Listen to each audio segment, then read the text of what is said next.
Halo RBR, apa kabar? Teman-teman, kali ini saya ingin sharing mengenai adorasi dan penyembuhan bersama siapa Romo atau suster atau siapa gitu. Eh, Teman-teman, kalau kemarin saya baru ikut di bulan Oktober awal 2023 yang di Hotel Mulia itu rame banget. Tapi tiap kali ada adorasi seperti tempat Hotel Mulia ini itu selalu rame teman-teman. Atau di tempat lain nih, pokoknya yang tempat umum tuh biasanya rame, tempat yang bagus, mewah gitu. Kemudian kalau adorasi di tempat lain bisa rame atau enggak, atau biasa aja, itu tentatif. Tapi kalau saya lihat ini yang orang ramenya ini tergantung yang membawakan juga.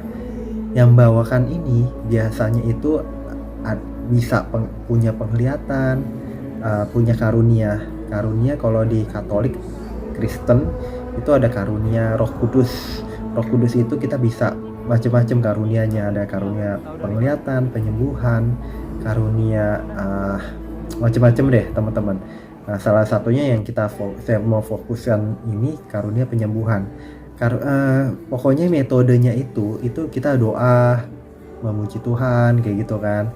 Kemudian penyembahan semua dengan nyanyian, dengan rasa syukur. Kemudian ada khotbah.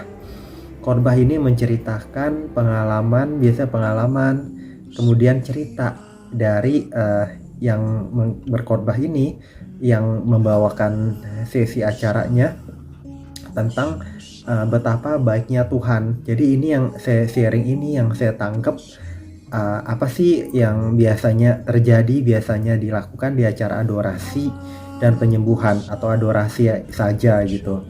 Jadi ini tergantung yang membawakan.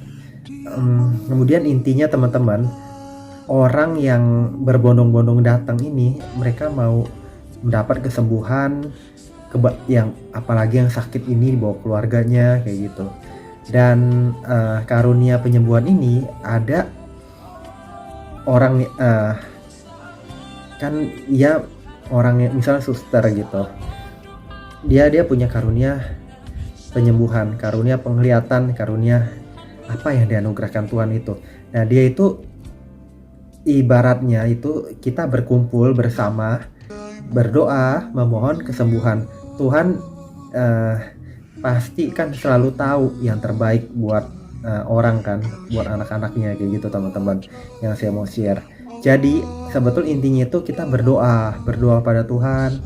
Kita punya harapan, kita nanti punya visi, penglihatan, pandangan, apa sih yang kita inginkan, apa sih yang terbaik buat kita, apa sih yang kita mau kayak gitu kan. Tapi tetap kembali Tuhan yang menentukan.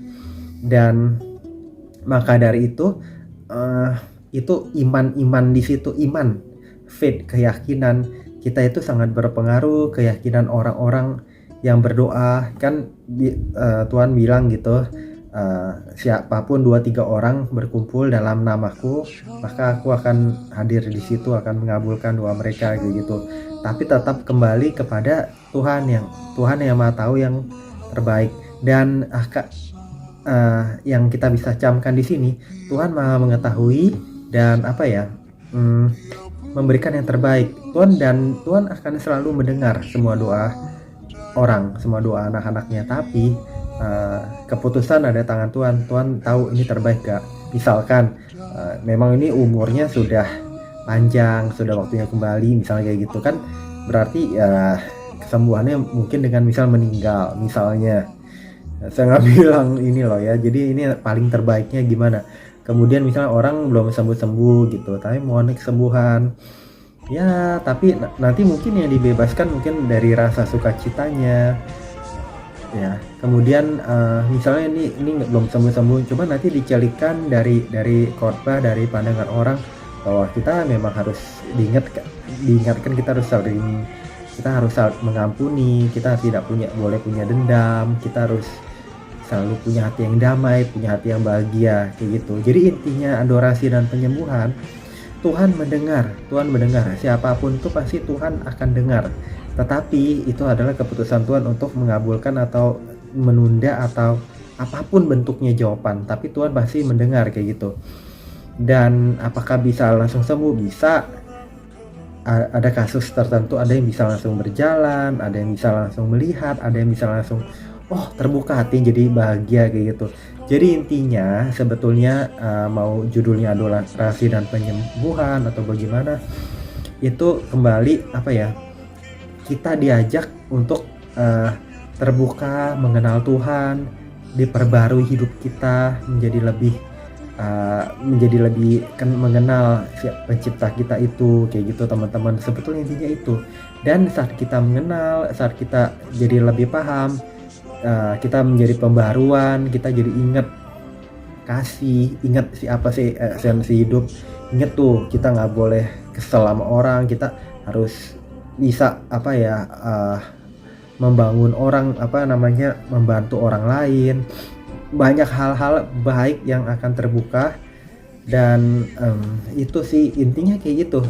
Hal-hal baik dibangkitkan dalam diri kita, dan dari hal-hal baik itu dengan kita punya harapan bahwa kita dipulihkan, kita menjadi seorang yang merdeka, kita menjadi orang yang pemaaf, kita menjadi orang yang nggak gampang stres, nggak gampang pikiran. Kita maunya bantu orang, kita maunya berlaku adil, kita maunya melakukan segala hal dengan sebaik-baiknya kayak gitu-gitu sih teman-temannya. Jadi intinya lagi yang saya mau share, kalau saya ngeliat itu, kita doa, semua berdoa, kita memohon, ya ada yang minta, ya kita minta pekerjaan yang terindah, karir yang bagus, penghasilan yang bagus, semua itu penyembuhan, semua itu adalah doa, semua itu adalah penyembahan.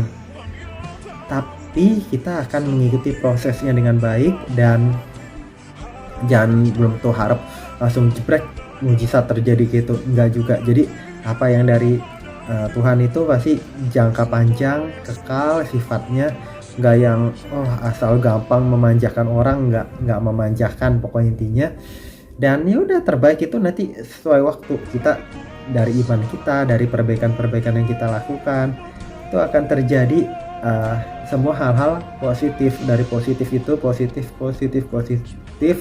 akan menghasilkan buah-buah yang bagus. Mungkin buahnya kita oke lah ya, kita ini dikit, jatuh dikit, kita bisa jalan akhirnya, atau kita bisa menjaga pola makan kita sehingga kita menjadi sehat. Jadi macam-macam bentuknya. Belum tentu yang langsung bisa semua berjalan, belum tentu semuanya langsung bisa jelek, belum tentu semua saraf otak kita, misalnya ada yang stroke putus langsung pulih nyambung, belum tentu itu semua. Tapi perbaikan dari pengertian, pemahaman, kita mendengar dari keterbatasan kita jadi tahu apa yang harus dilakukan, apa yang harus kita syukuri. Ya, jadi kompleks sekali teman-teman. Keimanan kita yang dilatih untuk kita memperoleh kebebasan, kesembuhan kayak gitu-gitu. Itu aja yang mau saya share. Jadi ingat, selalu ingat Tuhan baik, dan kita harus melakukan yang terbaik. Jangan kita nanti misalnya disembuhkan tapi kita lupa, nggak selalu begitu juga, karena sifatnya dari pemberian Tuhan itu adalah kekal, jangka panjang, abadi, baik. Nggak bisa untuk meminta sesuatu nanti untuk kita menjadi orang sombong, kita menjadi orang yang sembarangan, tetap menjadi orang yang ngaco, enggak. Jadi intinya diri kitanya itu yang diperbaiki, jiwa kita itu yang dipulihkan, disembuhkan, jiwa kita itu menjadi manis, halus kayak gitu. Jadi bukan yang langsung asal sembuh gini tapi kita nggak ngerti nanti sakit lagi, atau enggak jadi ngaco, kita jadi penjahat. Enggak, bukan itu. Tuhan adalah baik, memberikan yang terbaik, melakukan yang terbaik, tahu semua yang terindah, dan kitanya yang harus tahu apa sih keinginan Tuhan, kehendak Tuhan, apa yang terbaik buat kita, sesuai apa yang kita harapkan. Tadi Tuhan memberikannya apa, kita sinkronisasi gitu, dan kita terus berusaha dengan baik. Jadi emang sifatnya kekal dan untuk kebaikan, dan kita berharap semuanya terbaik kayak gitu. Tapi kita nggak boleh jadi orang jahat kayak gitu-gitu, macam-macam deh Tuhan. Apa maksudnya itu yang saya maksudkan teman-teman. Semoga bermanfaat. Jangan lupa subscribe, like, share, komen. Sampai jumpa di video-video saya berikutnya. Bye bye teman-teman.